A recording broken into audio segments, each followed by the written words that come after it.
prefer an elaborate palette of white on red. Yeah, so about 6 hours. There's glossy and then there's satins. Which class are you in this time? Always. Of course. At some point, I need to take yours again. Yeah. So I start with a little carrot.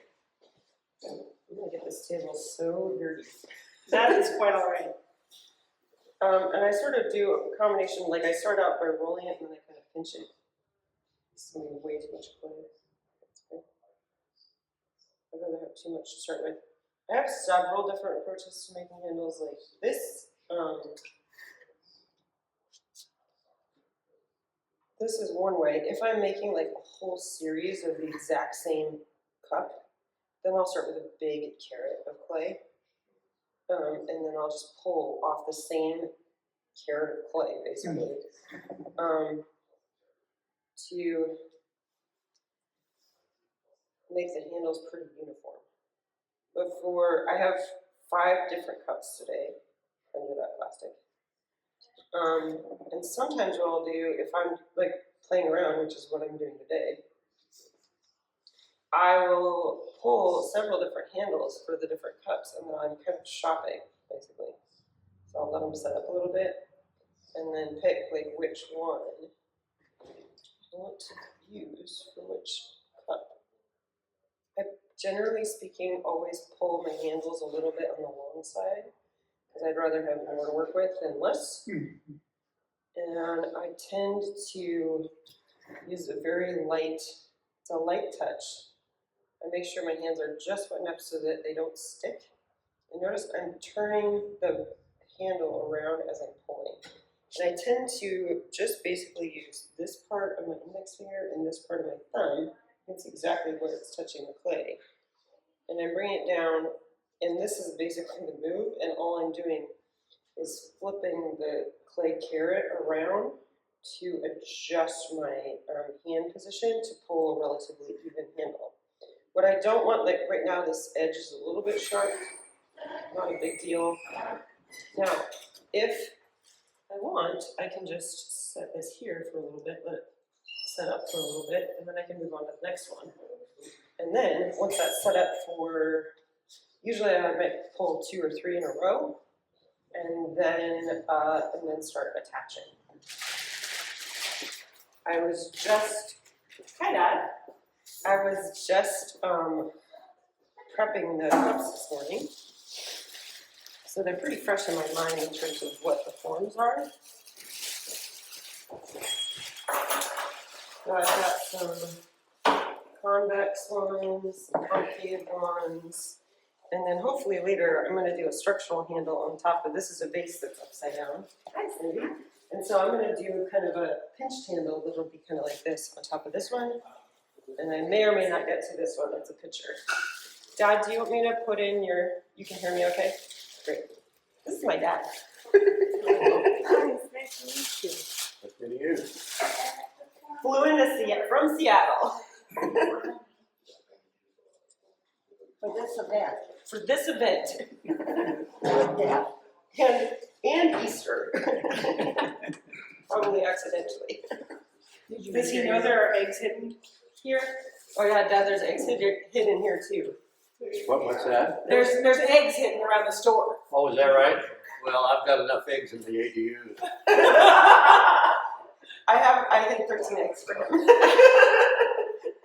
We only hit 12. Now I feel a little bit like I didn't quite do a good enough job. Well, bakers doesn't. You know, when you're married to a baker. Oh, good point. Good point. I'm married to a killer hair type, so yeah, it's a little different. Honoring my husband. Okay, so sometimes I'll even pinch them out like this. I've also watched Paul Donnelly, who's out of Kansas City. He'll kind of throw the handles, which I think is wild. Like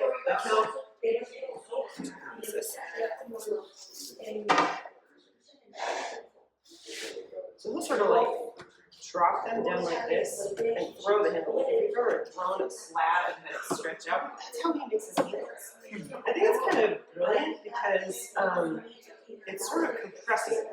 And I'm always surprised, I'm like, that actually kind of works as a starting point. And then it's pretty smooth. This might not, this is marginal if this is enough clay. Did you make your earrings? I did not. They're not even clay. Really? I know, they're made by Alaska Native artists, and they're ivory. I thought they were bone. I collect native art, and my mother-in-law gave these to me. This one's marginal, if this one's gonna be big enough for the cups I brought today, but we'll see. Okay, so same as before, you can see I'm using this part of my thumb and my index finger. I'm adjusting and just flipping it around. And I want it to feel pretty comfortable, pretty smooth, once it's all fired. This to me looks like it's an espresso cup handle because it's a little bit small. I also think a lot about the proportion of the handle width relative to the diameter of the cup. So like, take this one. That handle might be okay on this one because this is a slightly narrower cup. I probably would not put that handle on something like this one because this one feels like it's a little bit more voluminous. And so I'm gonna want a little bit more of a wider handle, I think, to complement the nice bulge of the belly of the cup. So I think about the relationship of the form and the handle as I'm pulling them. So this is another one where I pinched it out. It looks kind of like a caveman. I tapped it. It's fine. Because then I just smooth it out. And I kind of like it when the handle also changes dimension a little bit. So that means like, notice it's getting a little bit thinner up here, a little bit wider on here. Like I might actually put that on a cup where the cup is wider here and thinner down here. And so they're inverted from each other.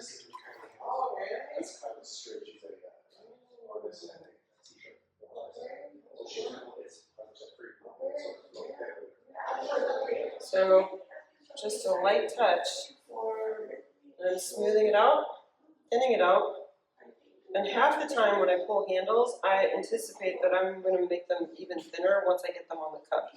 Because I like, the other thing that I consider is the thickness of the handle relative to the thickness of the wall of the piece. Because if the handle is dramatically different, sorry Cal, I splashed you. If the thickness of the handle is way thicker than the thickness of the wall, then sometimes what can happen is that there can be an uneven shrinkage. There could also be a moment where the heft of that handle could actually distort the piece, particularly in the kiln firing. So it will actually, the weight of that handle will pull it out of round. And so sometimes I'll actually give it a little bit of a squeeze when I go to... You can squeeze it when you put the handle on, so you sort of pre-bend it the wrong direction. Wrong direction. And then it'll pop back into place. So let's maybe give this one a go. I've already stamped these. Usually in my studio, I wait to stamp them and line up the stamp with the handle because that's what I want to do. But today I actually stamped them because I have already lost 2 stamps in my life. And I was like, why don't I leave the stamp at the studio? Alright, so I'm going to line it up with, I'm lining up a mark with the stamp. And I'm going to have the handle come out of here-ish and probably land there-ish. So it'll look like it's springing off that belly and then landing over. If I do my job right. Hopefully I do. So this one has not stood up very long at all. I would probably honestly keep pulling handles before I would do this in real life in my studio. And we're gonna go for it. This is a demo. Sometimes when you do demos, you just gotta go for it. So, I forget who taught me this. It might have been Jeremy King. He's a potter out of Juneau, Alaska. He taps the end of his handles before he attaches them, and that effectively compresses it. And that makes for a stronger joint when I go to actually stick it on there. The other thing that I brought along is my own slip. I like my slip to be that consistency. I want it to hold a tool up. I figure if it holds a tool up, then it's gonna hold up to the attachment. What's this stuff here in the cup? It's just, Is it a clay glue? yes. Ask a dumb question. No, that's not a dumb question. Okay. So it's just this that's wetter. It's the same clay body. Just wet. Yeah. Okay. So I put a little bit on here, and then I find my mark if I haven't lost it, and I just literally like, I smoosh the handle on there to make a little mark, so I know my target. Now I'm gonna slip and score in here. And hopefully not lose this handle in the process. Okay, so I'm gonna have this. So now I have this little mark here, and I'm gonna scratch and slip this at the same time. This is one of my favorite scoring tools ever. It's taking a class from me, you know, I'm obsessed with these, and when I can't find them in the studio. Is that the Kemper scratch wire brush? Yes. I had Chantel buy like a bazillion of them for the studio at the art center. And then this morning I couldn't find this in my studio for like 20 minutes, and I was like, Don't worry, we got him. I was like, if I can't find that tool, what am I gonna do? Okay, so then I just basically push the handle into the cup, like so, and I come around and I literally am mashing it into the side of the cup. You're putting pressure on the inside, so. Yeah, yes, exactly. I'm countering, I've got my fingers here, so I'm not, hopefully not distorting the form too much. And then, I either use like a little, this is another Kemper tool, I think. It's some little wooden tool. Sorry. That's the tool. Ask Cindy. And then I also love to use like cheap brushes to go along the seam and just kind of, I think of this as sealing it. And I'll do this several times during the process, and I just kind of run the brush along there to like smooth out that seam so it's nice and, I don't know, stuck on there. Now normally, I have an adjustable height table in my studio, so normally I actually adjust my table to be up pretty high. And so that I'm looking at the cups, it's like this high. And actually, I probably could do that. I have a taller banding wheel if you want the. No, I got a solution. Ah, aren't you genius? We were just, I was attending the NCCA Green Task Force meeting yesterday, and we were talking about adjustable height tables and how brilliant they are. But now the only problem with this system is I'm going to need another bucket of water. Thanks, Rach. Thank you. Is this the same clay body you use for these pieces here? It's the Red Brick Road. There's an Easter egg with a discount code hidden somewhere in the store. I think it's a purple one. I found all of them the other day. I told Kyla that one of the eggs was inspired by her, which then set her on a frenzy. And of course, the 12th egg was the Red Brick Road one. She found all the other eggs first. And then I didn't buy anything. And every single one of the eggs has like a different discount, right? So like, I found one and then I walked away. But it was very entertaining, so. I had fun. I'm stuck until I get another bucket of water. Yeah, go for it. Yeah, if you want to test out the handles, please do. This one to me looks a little bit thick, and I'm waiting for the bucket of water so that I can simultaneously thin it And I'm also going to, I like to put water on the back side of my index finger and just basically give the handle a little bit of lift. Thank you so much. No, I like giving myself really awkward ways to work.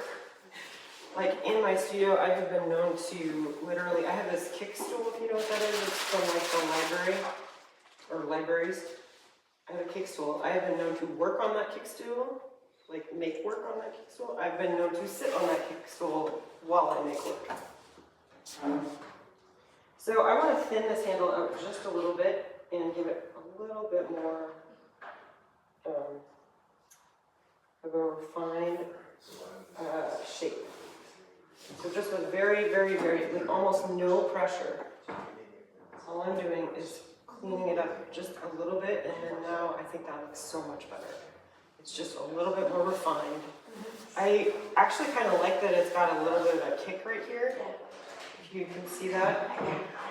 So now I pick it up, and now I'm looking at it this way to make sure it's aligned. I am notorious at not getting my handles lined up and down, so I have to be a little bit careful. I need to do two things. Okay, now I got to put this on my lap,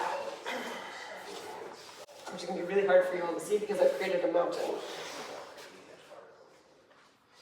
So I'm just going to put this right here on my lap, just sitting up, because my handle is not, yeah, you can come around, or you can stand up, either way. Come in closer. So the handle at the bottom is a little bit uneven, so I'm cleaning it up. And then the same as I did to the top, I'm just compressing that edge and that bottom with my finger by tapping it gently. And then now I have a mark right here that I am aiming for with the bottom of the handle.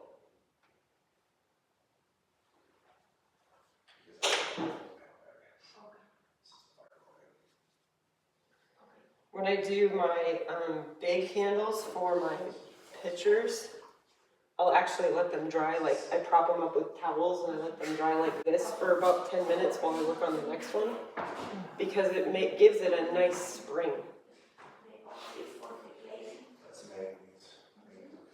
So now I do this really complicated technique of mashing it with that part of my thumb. So now I love how like this is kind of coming off there like a tree. One thing I got to think about is make sure I've got enough room once I've got shrinkage and glaze involved that, you know, fingers can get through. My mom is a retired occupational therapist, and she likes to give me lots of feedback about whether or not my handles are ergonomic, and she is a strong believer in 3 or 4 fingered handles. I personally like 2 fingered handles. Occasionally a 1 fingered handle if it's a small cup. And then my dad is a retired engineer. He also likes giving lots of feedback on cups. And what is your? What do you think of this handle and this cup? That looks too small to me, but whatever. It works for others, good by me. My parents have opinions about cups. It's fine. Can't get my fist in there, you know, you gotta get at least 3 fingers in there. He also does not like square cups at all. There is a square cup in our family. I think that one's up in Alaska already. What kind of cup? The square cup. No, I don't care for square cup. Every time that cup comes Hey, out, put your pencils in the square cup, you he's know. like, square cups. How are you supposed to drink out of a square cup? I just don't get it. I'm like, well, Dad, I don't know what to tell you, other than I promise I won't make a square cup. What were you doing with that brush on just cleaning up some? I'm just cleaning up the edges because I don't want any sharp edges. And so I put barely any water. So like, I'm literally using this as like a palette. So I just want the little tiniest bit of water, and I'm just going along the seam. And this simultaneously cleans it up and seals it, so that I've had really good luck with handles not really cracking once I do this. And so like in here, I'm getting rid of any rough spots, because I hate sanding handles. It's a pain. When you say cracking, do you mean kind of coming off of the form cracking? Okay. Yeah. So I've cleaned it up. No, I don't want to sit here forever or anything. My undergrad professor called that cat licking. He's like, and if you do that too much on a cup or on a handle, you end up exposing a lot of the grit. So it's really like, you want to kind of try to get in there, get it done, and get out. So it's better to do it with a brush rather than a sponge? Yeah. Okay. Yeah, because the sponge will just remove all the fine particles of the clay, Right. and then it'll expose the grit. And that's why you will have to sand it because it's exposed. Then it's a point of diminishing returns, because then if you start sanding it, you're just gonna even remove more of the fine clay, and so it just gets grittier and groggier and crunchier. Yeah. So in this clay, I love this about this clay. It's very exciting. Occasionally there are literally chunks of brick in this clay. So you'll be trimming it, and all of a sudden you hit one of these rocks, and it's like, thunk. And then you get this like, I think that happened this morning. On this one, there's this little moment here, and that's because I hit a chunk, and then it dragged on the clay as I was trimming it. I don't mind it. I like that it's got a little bit, I think of it as exciting times, you know? Like when I run into a bit of grit or grog. You don't swear with it. No. Well, it seems to fit the name of the clay. Oh, totally. Well, one of the ingredients in this clay is endicott, which is up in, it's actually mined in Kansas, but we pick it up in Nebraska, that's right. And it's a brick clay. It's a brick factory, yeah. I toured that when I was in the 5th grade. No kidding. Very close to where you go. Yeah. Holly's friends with them. No kidding. Of course she is. I mean, they're great. We actually inherited some of this endicott clay when we bought Flint Hills. Les had some, and he'd never really used it. And I asked Pete Pinnell about it. He said, "Oh yeah, I'm familiar with that clay. It can kind of bite you back." He said that it fires out a beautiful color, but it's like you open the kiln and it's either Christmas or it's Halloween, because it can be really finicky. So we did a lot of testing of what do we need to put with the endicott clay. And for a while it was Custer, but then of course Custer. Stopped being mine. Yeah, so, yeah. We did a class at the Art Center last May with Josh Goring, who's currently going to grad school up at Nebraska. And he led this Kansas clay workshop for us. And we dug up like 11 different kinds of clay, I think it was, all over Western Kansas. And over 3 different spots over there. But anyways, there were like purple clays and mustard clays and red ones and black ones and all sorts of stuff. But at the end of that class, I only had like little amounts of all these things, and so I just dumped them all together and then made a clay of all the wild clay ingredients, and it was great. And hilariously, when you put it next to the river road once it's fired, they look nearly identical. And I was like, I did all that work just for clay. It looks almost exactly. Means you're working with the clay that is destined. I mean, using the wild clay was really cool, but I felt like it was a lot of work to get results that were basically the red brick road. I was like, oh, okay. And it was, the thing about the wild clay was that it was a little bit tricky to get the glaze to stick. So then I was like, well, I need to be doing that. Okay, so once again, I'm just sticking this on there. And I like to have my handles. Yeah, this one's fine. I like to have my handles go down on the form a little bit, because if this is filled with hot liquid, I don't want to be up against that cup. And so by having the handle go up and then down, I'm creating a buffer between my fingers and the hot liquid. So almost always my handles go up. Sometimes they go up a lot, depending on my mood. Anybody go to Saturday market this morning? We did. You did? I just always stop there on my way to go teach my class because it's literally on the way from my house. Yeah, that's right.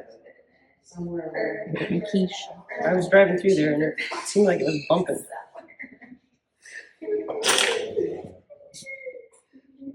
So I think I'm gonna stretch this handle just a little bit. Never sit moving. So I'm just thinning it out just a little bit. And that's very gentle and very much, it's a light move. All right, so then I give it even more of a spring. What I don't want is an unsmooth transition in the handle coming off of here and out into this. Dad, is that a better handle? Yeah. Good work. Dad approved. Yeah, that could be your little stamp, dad approved. I found this stamp in an antique store in Maine years ago, and it says top. And for many, many years, I've been wanting to stamp that on the bottom of the cups because Brian Horsch makes fun of me that I always like to put some moment or some detail on the bottom of my cups. I'm like, yeah, they live upside down half their time when they're in the dishwasher, the sink. Yeah. And other potters always pick up a cup the first thing they do. So Turn it upside, you're so right. yeah, you gotta give them a little something, you know? You could, if you had those individual letters, you could play around and reverse it. Pot was Top, the, pot. I know. I was thinking about making a secondary stamp that Said pot. top pot. Top pot. That's funny. Or pot top. Or that too. Helen Martin used to take classes from me all the time, and the first thing, she'd watch me drink out of my coffee cup in the morning as I was teaching, and she knew I wasn't done. And she'd flip it over and pour out my coffee every morning. And I was like, Helen, you literally just watched me drink out of that. She'd be like, so sorry. Okay. All right, so same as before. How are we doing on time? What time is it? 12:22. You're good. Okay, maybe I'll do either a celery handle or a double handle next. Neither of which I do for my own work, but usually. Do you, when you go to do a bigger form, do you do the same thing, only just with more clay, essentially? Like a Do picture? you want me to show you the picture one? Yes. Please.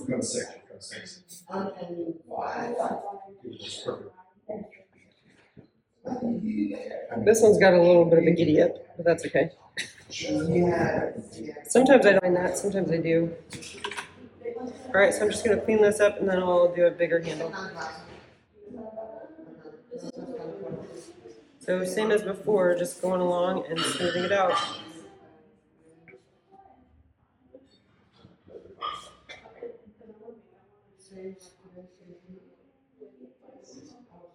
So it's got a little bit of a, kind of goes that way and then over, so I'm just gonna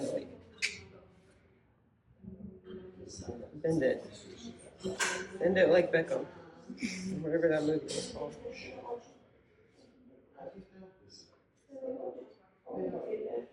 So sometimes I can actually use the brush to slightly adjust the shape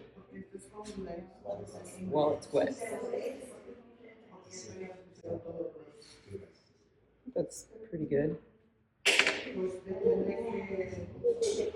Yeah. Maybe a little bit more like that. That's a little bit more elegant. So I typically let my handles dry upside down unless they go up and over the form for a couple of reasons. One, I think it helps with that nice line coming off the form because I want it to look like it's springing or growing off the form like a branch. The other reason is if you let the cup dry right side up, there's air is getting all over here, but not all over here, and it tends to dry really unevenly. So by doing this, you're basically trapping a bunch of the air in here, and then it's more evenly drying and more evenly exposed to the air. I get a lot of questions about cracking that's always related to drying. And it's usually because people are not turning their work upside down. Yeah, I turn, I've got base here that's upside down right now because I still have to attach the handles to the top, and so I'm just letting it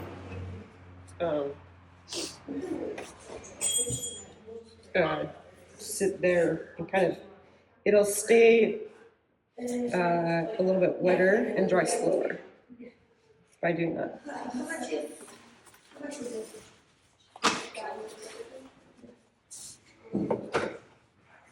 Here we go. This one's not ready for a handle, so really quick, this was not part of the plan. I'm going to show you how I cut the rim. This is another tool where I asked Chantel, I was like, just order me a lot. It's a flexible clear ruler. Do you stock these? I'm not sure if you do. Mm-mm. Yeah, you should. Maybe I should. I'll have to now. You can hang them up. They're fantastic. Yes. Where do you get them? I don't know. I can try to look it up and send you a link. Okay. Yeah, I'd like to know. I think they might have been either from Blick or Amazon. I don't know. I think they were originally purchased for a sewing class. But I like to raid tools from the sewing classes. Sometimes they've got really good things like that, and like, you know, a kitchen.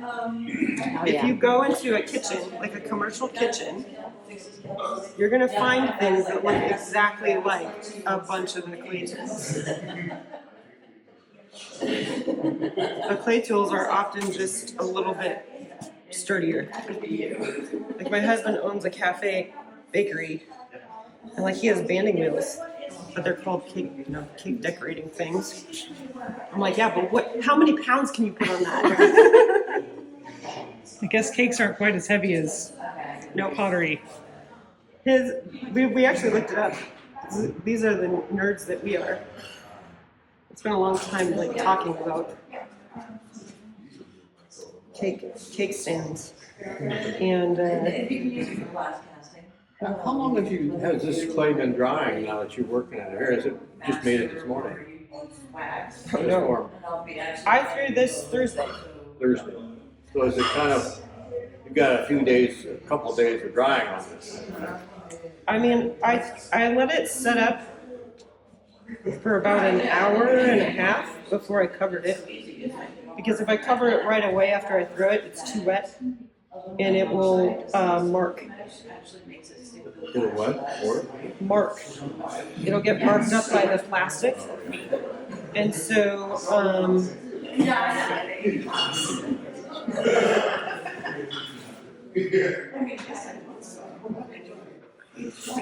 want a little bit more pizzazz on this side. I'm trying to make it match. That looks better. So I tend to, when I throw things, it depends on when I'm going to be back at the studio next. I knew I was going to be out here on Saturday, well, today. And so I knew I needed to throw them on Thursday. And then cover them lightly. And I cover them with, my favorite thing to cover pots with when I want them to dry slowly and evenly is an old, torn up bed sheet of cotton. And then that allows them to breathe a little bit. And then I often will take and follow, depending on when I'm going to be back, I'll follow the fabric with a piece of plastic if it's going to be a little while, and depending on the humidity of the space. This one's marginal. This one might actually be big enough. I might end up using that one, but I'll pretend like I'm making a new one. Just for you.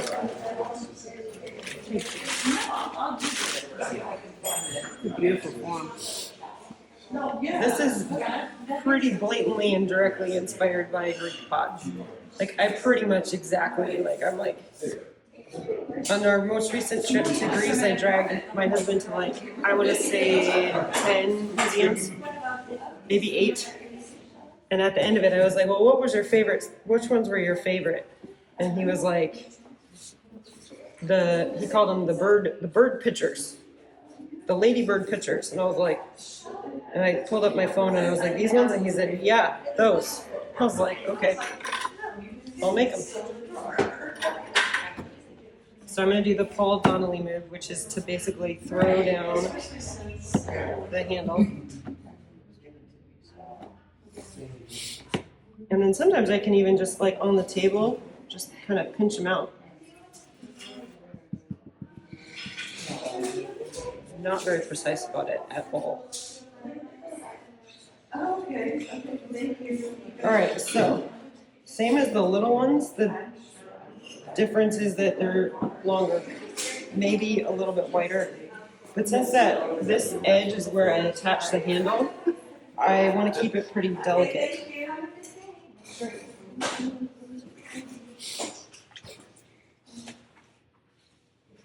Kyla, have you seen me do this one before, this form? I think you have. I think so. It's nice to see it again. I have a question for you. This may have been gone over already. When I try to pull handles before and I'm terrible at it, I always squeeze way too much at the beginning so you get that choke point, and that's exactly where it's going to tear off. No, every single time. The pressure is like hardly anything. I describe it as like petting a baby bunny. Okay, got it. Like this hand is making sure the baby bunny doesn't get away. Right.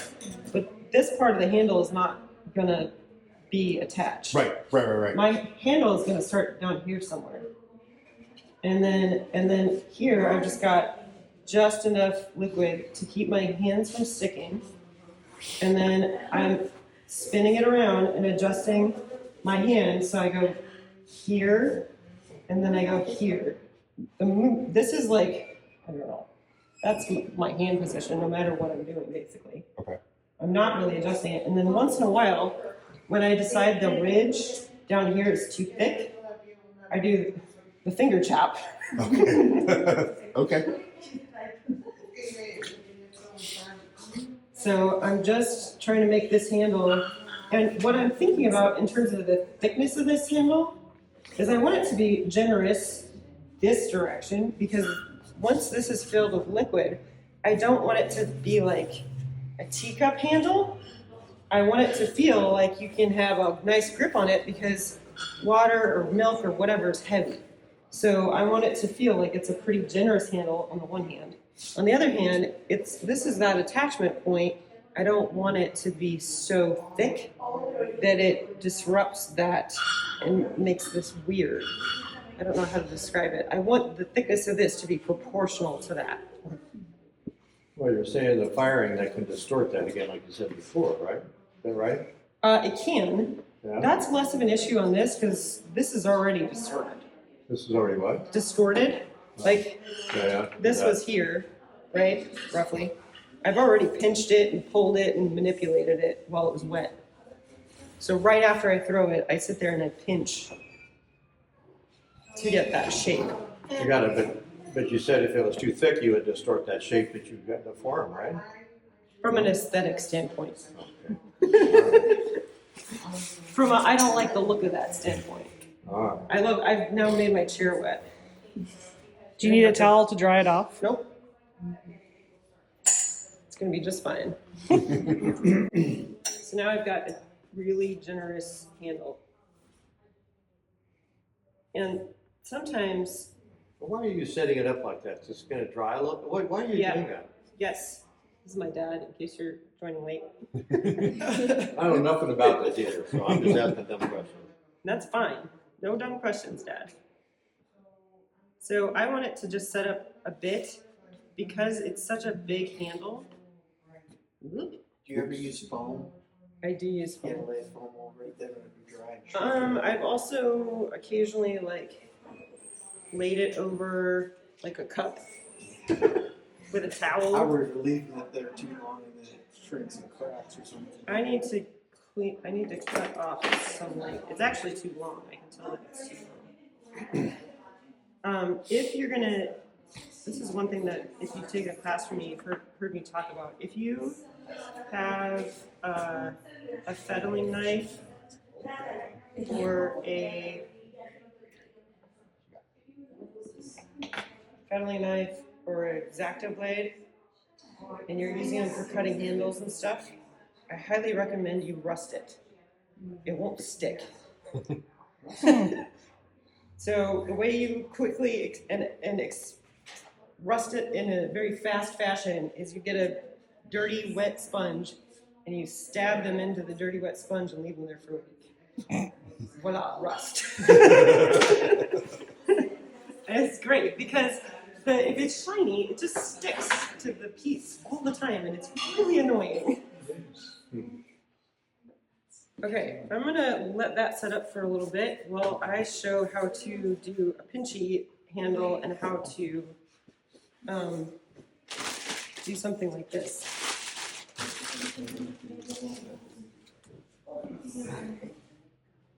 Ooh, I'm gonna knock that down if I do that.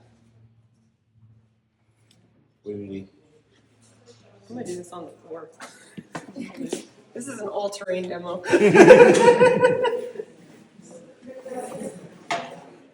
So when I do these, like I think of that as a basket. It's a vase. It's a basket. I don't know.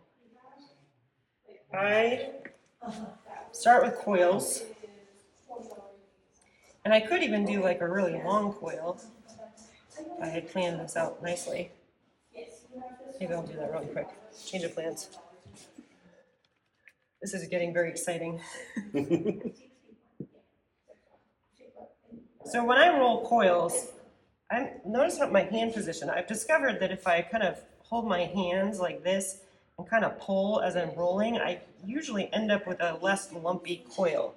If you've ever made a coil and you're like this, you get like weird lumps, right? An uneven coil.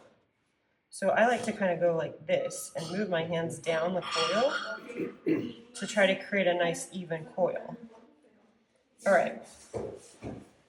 So that one's fine. Now, just give it a nice little pat. This is going on a pinchy form, so it's okay if it has a pinchy look. So now I kind of lift it on one end and I just go down it and I pinch along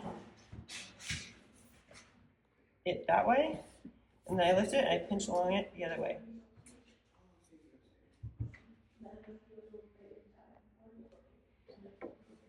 And I might kind of go back along it and do that a couple times.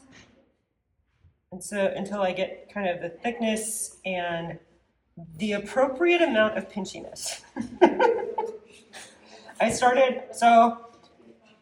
primarily throw my work, but during the pandemic, I didn't have access to my wheel, and I didn't have access to a kiln, and so I just sat in my basement and taught myself how to make pinch pots, basically. Okay, now we can come back up here. So now I have this coil, no water. Now I can come in here on this base and start to think about creating a structure on the top to hold the stems. If I didn't create a structure on the top of this form, all the stems would flop to the sides, which is not a look that I particularly find appealing. The other thing that I'm trying on this one, brand new, that I don't have in that one, is I have a little bit of a structure in the bottom to help the stems stay in place.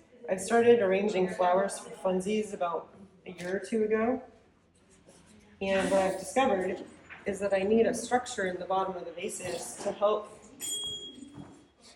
the stems not kind of flop around. You can get a nicer arrangement if you've got some sort of structure down there. Is my current theory, paired with a little bit of research. So here's where I'm using that clear ruler again. And now, because I want two symmetrical handles, because I'm going to go like this to start, I'm actually going to use the ruler to make these identical in length. And because I'm not pulling them and it's not wet, I'm going to start with 6, but I bend that too long.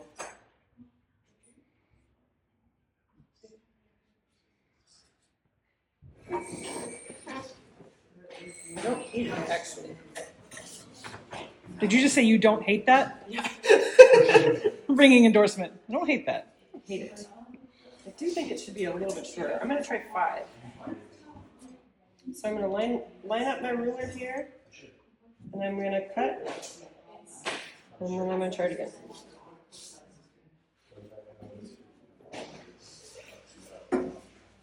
Let's go with it. It's just a demo. I forget who said this, but I was watching, I took a class from someone, it might have been Roger or Boomer Moore.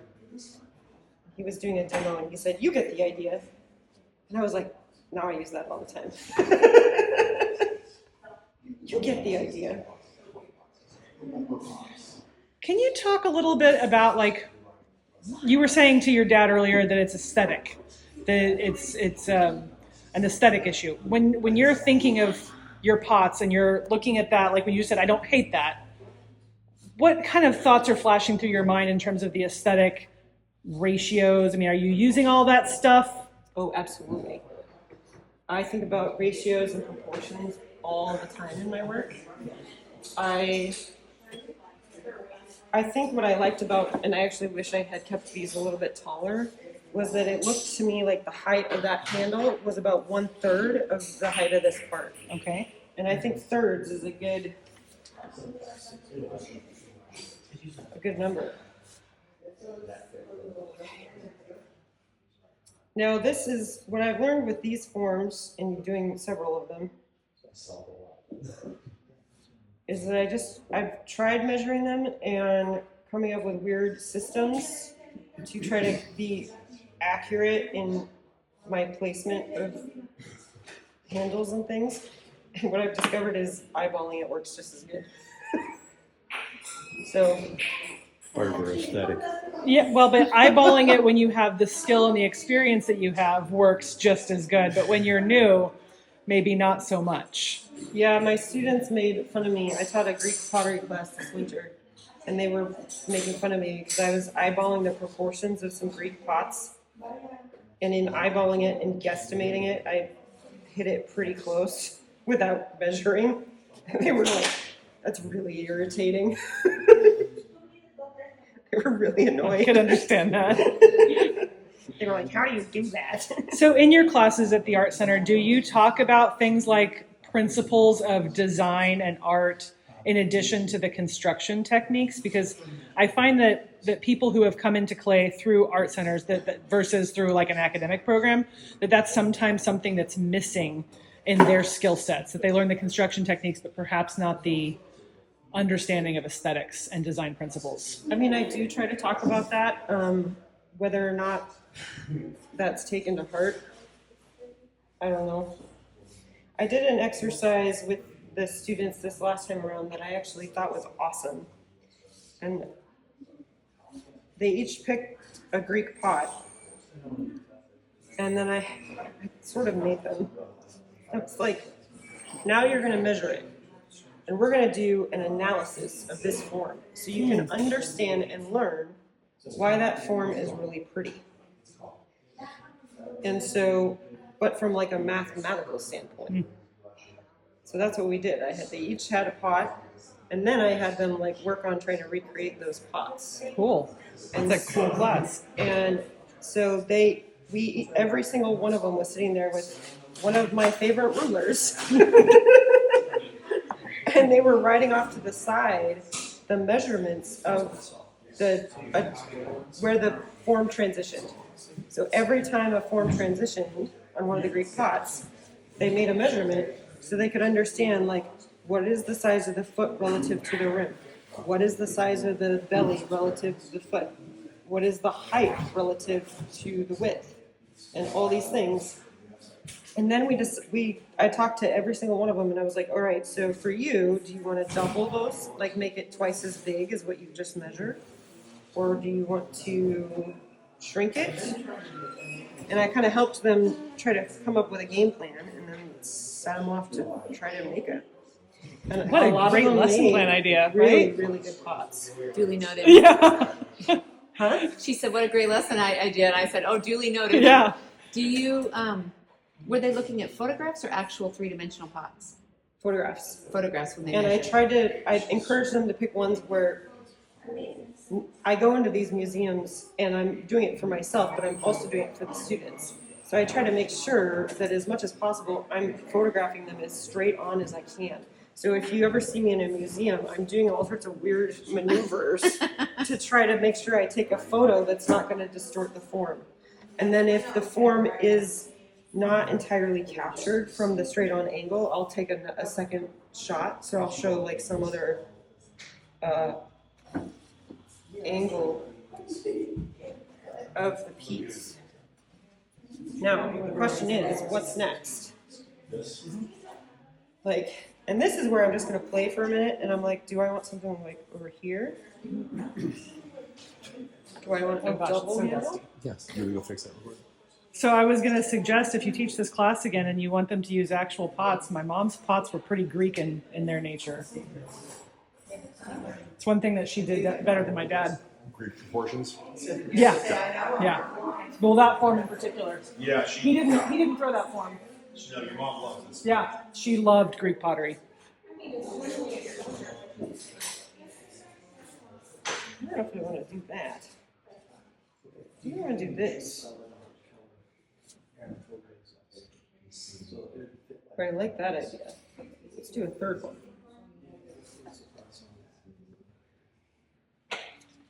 You gotta go over here for a minute.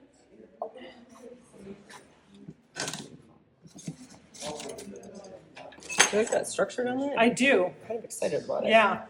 When you said that, I was like, yeah, that's genius because you give the stem something to lean up against. Yeah, well, because like in like, you know, a real florist would probably use like a flower frog or that foam stuff that they stick the stems into. I don't like that foam stuff. I don't either.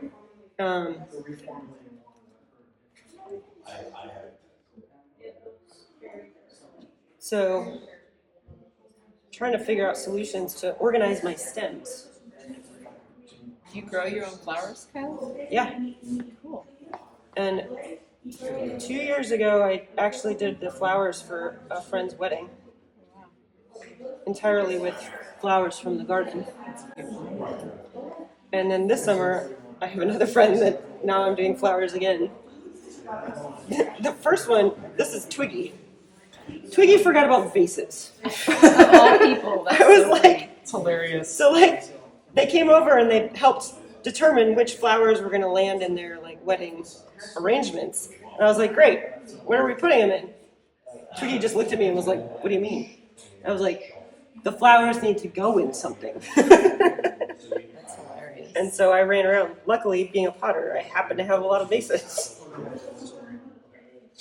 So now I'm trying to make this one kind of match that one for those other two. And I think I'm going to have this one be maybe that 6-inch length. So it'll be a little bit higher and a little bit more dramatic. But I think that'll be cool. Kyla, when you did this one, how long did you wait to have this support that before you? Not at all. Not at all. I just went Wow. for it. Yeah, that's. Well, because this really reminds me of like, what is that? Is there a butter brand that has like a crown or something that's like that? Oh yeah. I don't know. Can't My, think of the brand. my coworkers no, would I call know it what you mean. referring to this as the Prada purse. Oh my gosh, that's hilarious. That's great. And one of them was like, because it's pretty light, she was like, actually, maybe I'll take it to Coachella. I was like, whatever you want. That's funny. It is incredibly light. I was surprised when I picked it up. Ooh, yeah. Don't worry, this one's heavier than that one. Well, that one hasn't gotten all of its shrinkage and all the water out of it. True. But I already know it's heavier. It's going to be so cool with flowers in it. Hopefully. This is the same clay as what you're using right now? Yeah. This clay Yeah, that's right. is really amazing in that it has nearly a zero absorption rate once it's yeah. fired. It's incredible. So I feel like I can leave like raw parts of the clay unglazed and they won't stain or anything.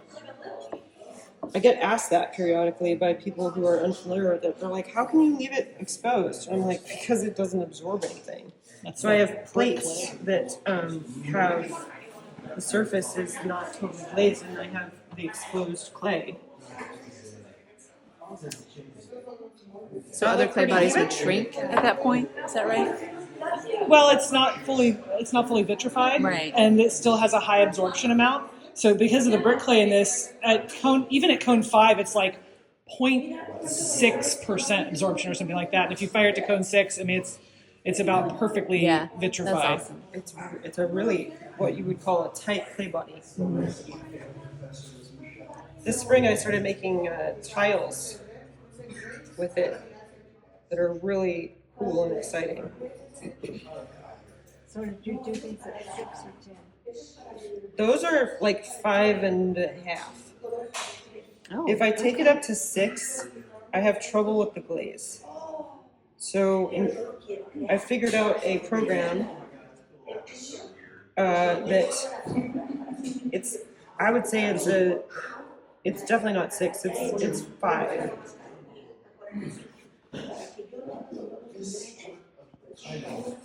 This is the second clay body I formulated ever in my life. The first one was Kansas wheat. Love it. Yeah. You did a really good job. Well, thank you. My students don't always like it because some of them want porcelain, and they're used to me doing porcelain stuff. yeah. I'm like, that's a well, you can difference. get your own porcelain. I like the red brick road. I like porcelain too. So this is a mid-fire, right? Yeah. Mm-hmm. The clay body. Yeah.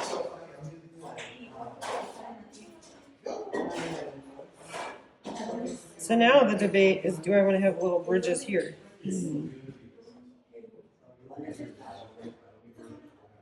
For even more exciting structural elements. Was this coil or pinch right here? All coiled, Okay. coil pinched. So Yes, what I did both. to come up and over like that was I just had little Oh. coils that just went right here, and I just kept Yeah. bringing them over. I decided I wanted, I'm playing. Yeah. I was like, I want something different on this one. Makes me think of shoulders. Yeah. Almost looks like shoulder pads even from like the 1980s, 90s. Big shoulder pads. They're back. Are they back? A lot of 80s stuff is. As long as the hair stays in the 80s, that's all good. Anything else can come back. Well, I remember thinking like bell bottoms. It's like, oh God, don't let bell bottoms come back. But I love bell bottoms now. So I don't know. Maybe the 80s hair will come around a second time and we'll like it again. I don't You know. remember the elephant legs? Uh-huh. Yeah. Yes. I couldn't drive in those. That's funny. See, I'm just mocking it up right now. Deciding if I want to do something like that. If I do that, I feel like then I got to do something here. Otherwise, it feels unfinished. You did them on the sides. We could try that too. I don't know what that would look like. Like this is again where I would get into the questions of like, what are you thinking aesthetically as you're mocking this up and looking at it? Kind of the question is, how do you make decisions? Great question. It's a good question with a really complicated answer. For this, because I've been doing a lot of flower arranging for the last couple of years, I am thinking about how the flowers are going to sit or stand or be arranged in this vase. And so having what I've discovered is that sometimes having narrow openings to put the flowers in actually makes it work better as a vase than having a big open unstructured void that you're putting the stems in. I'm also thinking about with something like this, the handles become so structural and they become such a significant part of the form that I think about something like bridges or trellises or pergolas and It things looks like a skeleton. That's what I thought. Ribs. Yeah, totally. So I'm thinking about how this kind of echoes this, but in a different way. You got a lot of different possibilities with that. Yeah, you wanted to see what it looked like off like this? Yeah. Or like the asymmetrical side of me wants to put one on this side and one on that side. I don't know. Kyla won't go for that. I know. I was like, I don't think Kyla's gonna like that.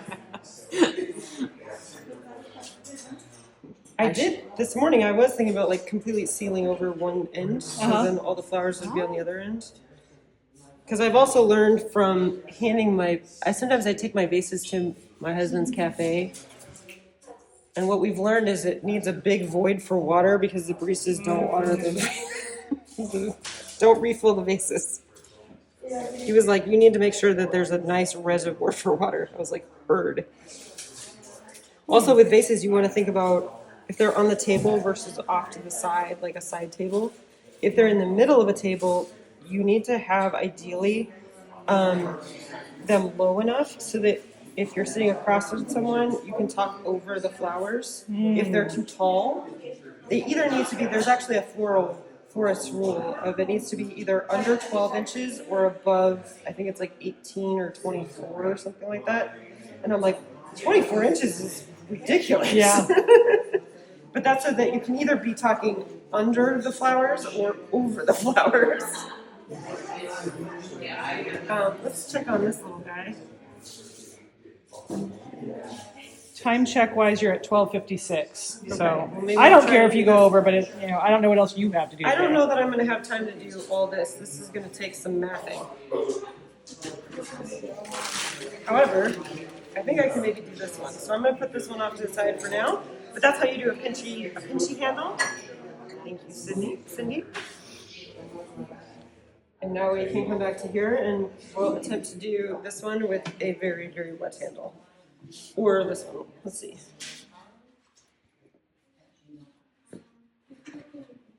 It's just so close.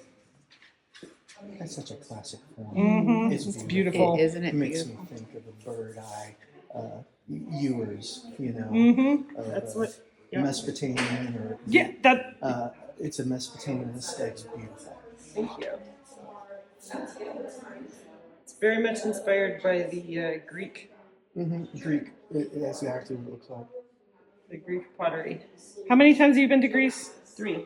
Yeah. Ooh, you think you'll ever take it like, Huh? you could organize a trip? Well, she's taking me next time. Yeah. Well, I guess. And She doesn't me. know it, but she's taking me next I'm time. getting visions of the octopus vase. The classic, you know, I'm going to be a consultant. and the handle. Now I understand like the flow of the handle. She's so not taking me. It's I so the, want to go. the line. Oh, totally. Absolutely. Yeah, totally. Their handles. I got to chat. The most recent time I got to meet a ton of potters when I was over there, and one of them and I got into this big conversation about how handles are branches, and that you should think about them in terms of like branches coming off of a tree. That's why you made that reference earlier. Yes. Makes sense. Absolutely. And so he came up to I was a resident artist on the island that he was working on. And he came up at the end of our residency when we were sharing the work that we made. And he liked my handles. And I was like, thank you. But his handles are amazing. Like his are really elaborate. Like he does fins and all sorts of crazy things on them. So one thing that I have discovered on these pictures is when you have a tall form like this that's thrown on the wheel, it unwinds when it's fired by about, well, I don't know what percentage, but it unwinds. What do you mean unwinds? It untwists. Oh. Clay has a memory. It has My a mom memory. always said that. And that's what you're talking about. That I was wondering if the spout would twist in the direction. Lost my book. I see. Huh, interesting. And so I have to anticipate the fact that it's going to unwind. So you predistort your handle and such. Yeah, I do. Yeah. It'll come out straight, hopefully, when it gets done. I have yet to nail it perfectly, but I'm getting closer. I'm guessing how much it's going to unwind seems to me to be a big challenge. What clay is that you're using? It's the red brick road that Cindy formulated. Sold here. Made here, sold here. It's made using quite a bit of Endicott clay, which is mined kind of on the border of Kansas and Nebraska, so it feels like it's relatively local. Does it I don't have think there's too much seems else like in a it. fairly plastic quality to it. Or It's got really nice properties. I mean, you got to be ready to hit a brick, literally hit a brick sometimes when you're trimming it, but It's true. go on. So I'm just thinning and stretching it slightly now that I've got it attached.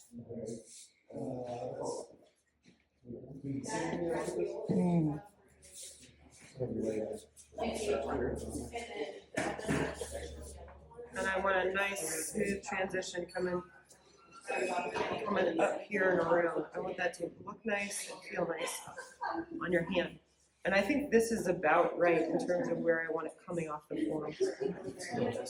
And the clay gets a little bit thicker at the bottom, and I don't mind that at all.